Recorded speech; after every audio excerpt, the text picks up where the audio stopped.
sagalee Ameerikaati.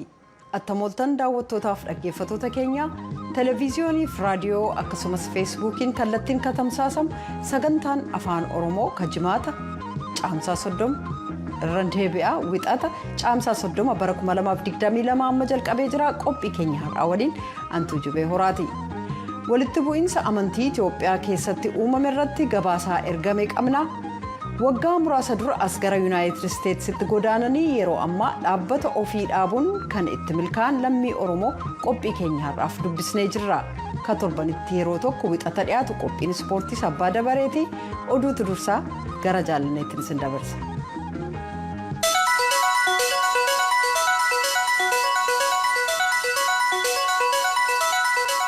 Attamoltan oduun har'aaf qabnu kunoo.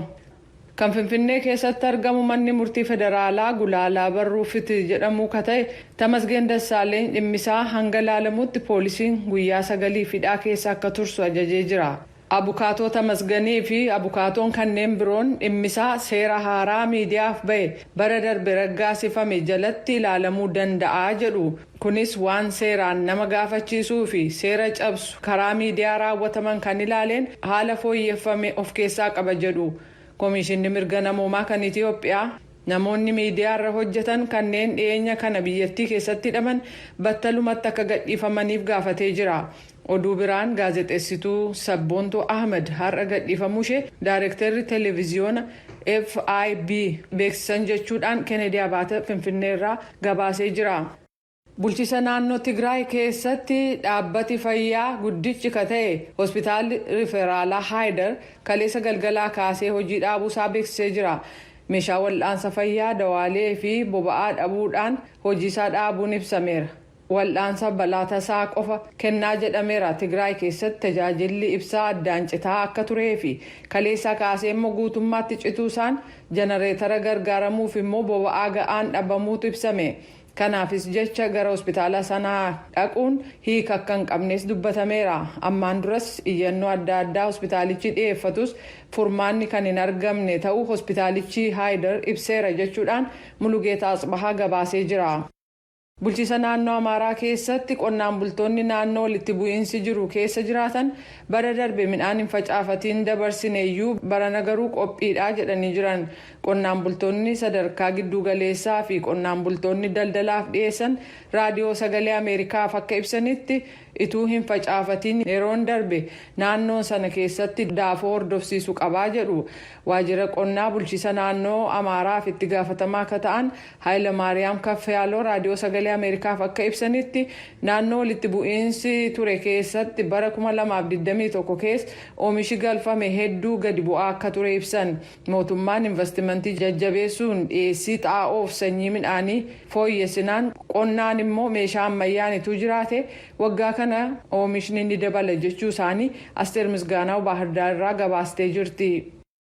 Naayijeeriyaa gama kibbaa keessatti sanbata darbe sagantaa gargaarsaa kan waldaa kiristaanaan gaggeeffame irratti namoonni walirratti kufuudhaan yoo xiqqaate 31 ajjeefamuu poolisiin biyyattii beeksiseera.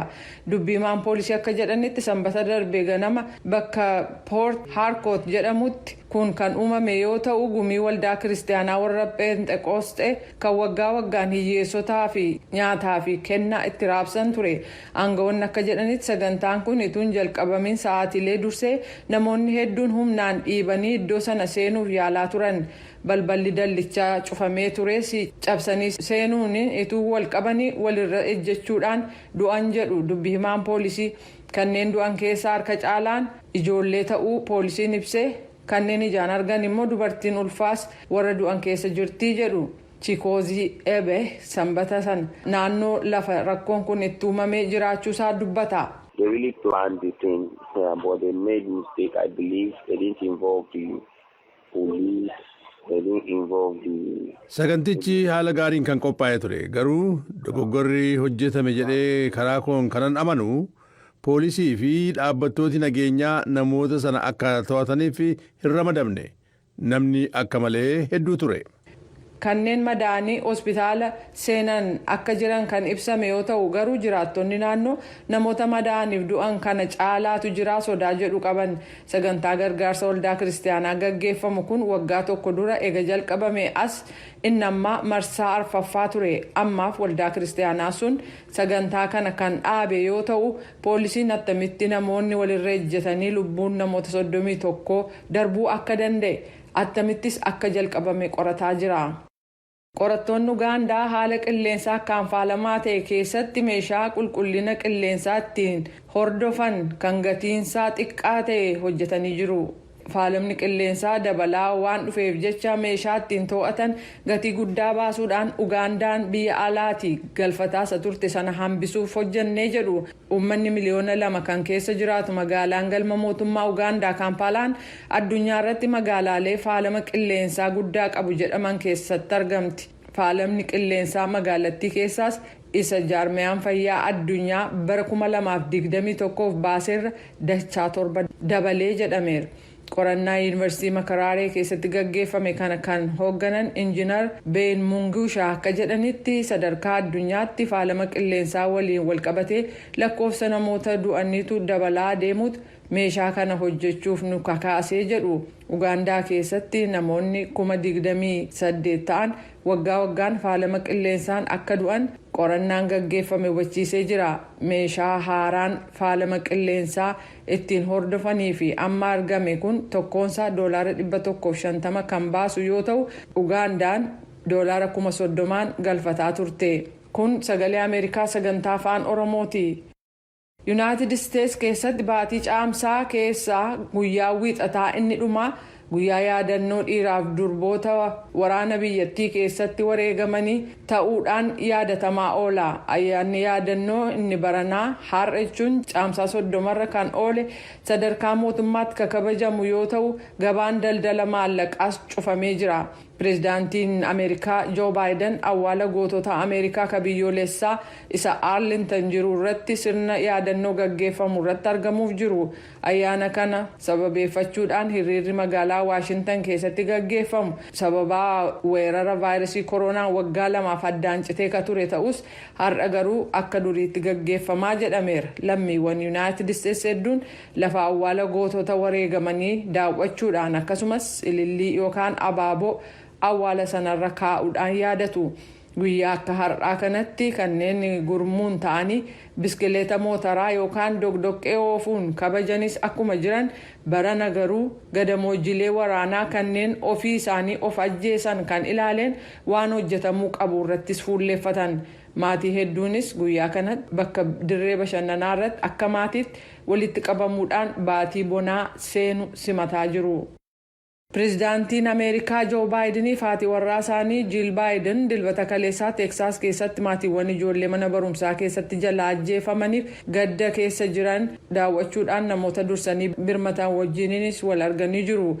Lafa ijoolleen 19 barsiisonni isaanii 2 kibxata darbetti ajjeefaman kan mooraa mana barumsaas daawwatanii jiru. Hidhataan umriin 18 daree keessatti barattoota waliin ofitti cufee rasaasa qawwee 1,000 qabatee ture. Pireezidaant Baayidanii fi haati warraa tajaajila waldaa kaatolikii keessatti gaggeeffame hordofanii jiru.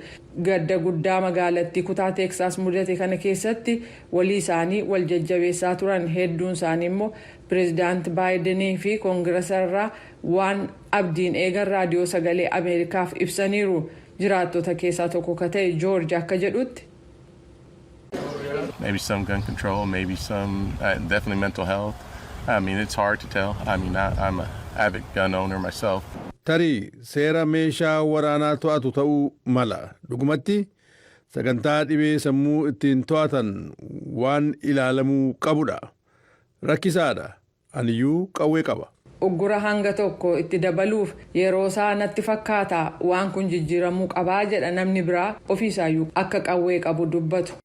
Pireezidaantii Yuukireen Vilaadimir Zelenskii wiixata har'aa walgahii kaawunsilii Awurooppaa irratti haasawaa akka dhageessisuuf jiran yoo ta'u kunis Yuukireen gargaarsa dabalataa akka kennamuuf Raashaan immoo weerara ishee xumura akka tolfattu dhiibbaan dabalataa akka irra kaa'amu gaafatu. Pireezidaantiin kaawunsilii Awurooppaa Chaarls Michel walgahii guyyaa 2 turu kana dura xalayaa barreessaniin raashaan weeraraaf ajjechaa gaggeessaa jirtu duratti yuukireen jajjabina gaarii agarsiisaa akka jirtuu fi kabajaa argachuu ishee ibsan. yaaddoon keenya guddaan mootummaa yuukireen michoota keenya kan addunyaa waliin gargaaruu yoo ta'u kunis gama nu gaafataniin ta'uu qabaa jedhan.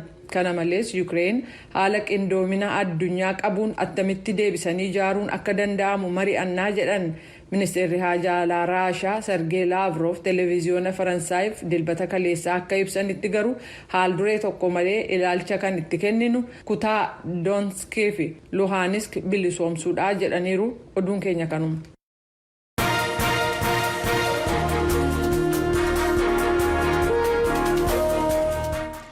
kan hordofaa jirtan sagalee ameerikaa sagantaa afaan oromooti.